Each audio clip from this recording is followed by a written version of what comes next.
वसुबारस, धनत्रयोदशी आणि वैकुंठ चतुर्दशी अशी आपली 3 दिवस आपण कनकधारा स्तोत्र 9 वेळा, महालक्ष्मी अष्टक 9 वेळा आणि कुबेर चालिसा 9 वेळा म्हणत आहोत.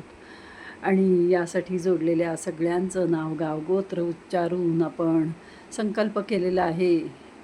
रामनाम नौका, शिवगाज आपली शिवाची उपासना सुरू आहे. त्याचबरोबर आपण भागवत वाचनावर हरये नमः हा मंत्रही म्हणत आहोत. आणि आपण सर्व उपासनावर सध्या आपण दिवाळीच्या निमित्ताने आपण कुंकुमार्चन देवीचं करत आहोत. कनकधारा स्तोत्र म्हणत कुंकुमार्चन केलेलं आहे. महालक्ष्मी अष्टक म्हणत कुंकुमार्चन केलेलं आहे. आणि श्रीसुक्त म्हणतही आपण कुंकुमार्चन केलं आहे. शिवमहिम्न स्तोत्र आपण 9 वेळा, कुबेर चालिसा 9 वेळा, शिवपुराणातील कथा वाचन आपलं होत असतं. या सगळ्या उपासना आपल्या पहाटे 3 ते रात्री 10पर्यंत आपल्या सुरू असतात.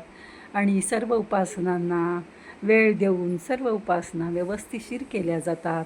आमच्या तिघांच्या टीममध्ये अतिशय मनापासून आम्ही एकमेकांना सहाय्य करत, तू आधी कर मी नंतर करते असं करून ते वेळ त्याची प्रत्येकाची बघून आम्ही त्या पूर्ण करतो.